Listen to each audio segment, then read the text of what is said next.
Halo film lovers, jumpa lagi dengan Johnson Channel. Kali ini kita akan mencoba mereview dan membuat sebuah sinopsis film Bollywood terbaru yang berjudul Sanak, The Hope Under Siege. Film yang baru dirilis 15 Oktober 2021 kemarin, dibintangi oleh Vidyut Jamwal, aktor spesialis laga di Bollywood. Bagi pecinta film Bollywood pasti tidak asing lagi dengan aksi aktor yang satu ini. Kemunculannya selalu ditunggu dengan aksi baku hantamnya. Partner mainnya adalah seorang aktris cantik yang bernama Rukmini Maitra, akan menambah epiknya film ini. Sanak akan bisa menjadi film aksi yang tidak hanya mengandalkan adegan laga saja. Cerita yang kuat dengan karakter yang lebih mendalam akan bisa membawa Sanak pada level yang lebih tinggi. Sayangnya, beberapa latar belakang cerita kurang digali lebih dalam. Masalah politik pertahanan India yang menjadi tema dasar film ini justru hanya sekedar hiasan untuk menjalankan narasi. Dan menurut saya, alur cerita di film ini cenderung mudah diprediksi.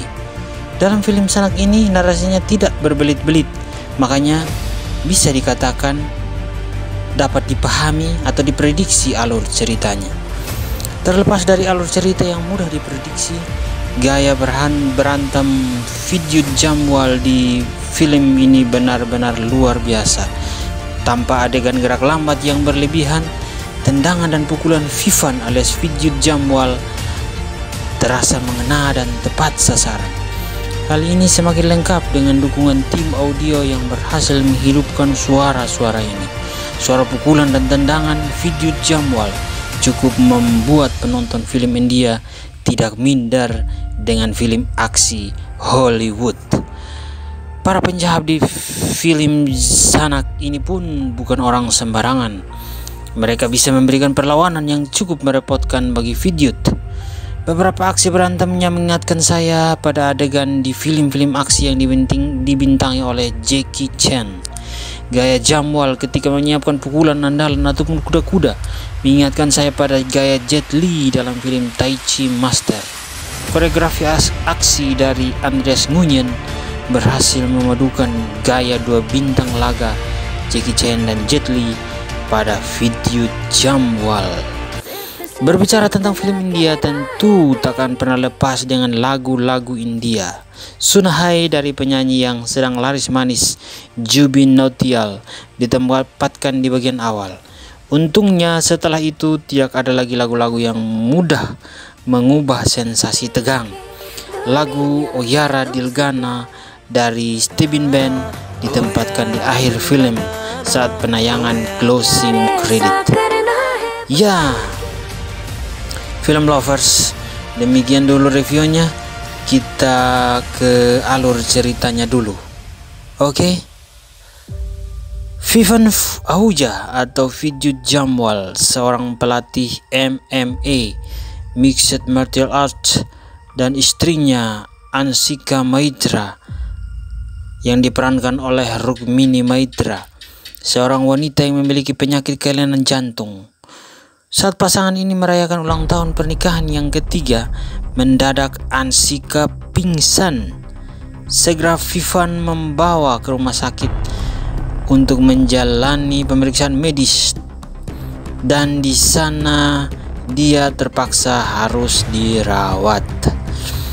Biaya pengobatannya sebesar 70 lakh, sehingga Vivan menjual flatnya sebab dia kekurangan uang. Perawatannya pun dimulai di Green Hills Multi Specialty Hospital, Mumbai. Operasi kemudian berhasil dan beberapa hari kemudian Ansika diperbolehkan pulang. Beberapa jam sebelum dia keluar, seorang pasien yang terkenal, Ajay Pal Singh, yang diperankan oleh Kiran Kamarkar, dibawa menuju ke rumah sakit. Dia seorang pedagang senjata yang dipenjara di Arthur Road Jail dan juga harus dilarikan menuju ke rumah sakit karena alat pacu jantungnya tidak berfungsi. Operasinya lalu dimulai di sayap timur lantai 9, tingkat yang sama di mana Anshika dirawat. Vivan kemudian pergi ke konter penagihan di lantai dasar untuk menyelesaikan tagihan. Saat mencapai lantai dasar, dia menyadari dia telah melupakan dompetnya di dalam mobil yang diparkir di ruang bawah tanah. Sementara Kapten Saju yang diperankan oleh Chandan Roy Sanyal dan juga timnya yang terdiri atas Raman, Maxim, Yuri, Taira, dan Chet tiba di basement rumah sakit. Yuri lalu diminta untuk tetap berada di tempat parkir dan juga menjaga tas hitam. Sisanya pergi dan kemudian menyerang rumah sakit. Para sandera ditahan di lantai dasar dan juga lantai 9. Anshika salah satu dari mereka. Mereka menguasai ruang CCTV. Alhasil, mereka dapat mengakses kejadian di rumah sakit dan kemudian memasang jammers. Mereka juga membom semua pintu masuk rumah sakit sehingga polisi tidak dapat masuk. Sementara semua ini terjadi, Vivan yang berada di tempat parkir sama sekali tidak menyadari fakta rumah sakit sedang diserang. Dia menabrak Yuri namun pergi. Yuri menyadari dia dapat memperingatkan orang lain mengenai kehadirannya. Karena itu dia berusaha membunuh Vivan, namun Yuri tidak menyadari Vivan adalah mantan petarung MMA. Vivan menyerang dan kemudian membunuh Yuri. Menjadi jelas baginya, anggota tim Yuri telah mengambil alih rumah sakit. Dia membuka tas hitam dan juga menemukan senjata dan perangkat misterius. Dia membawa tas dan memutuskan untuk melawan penjahat tersebut.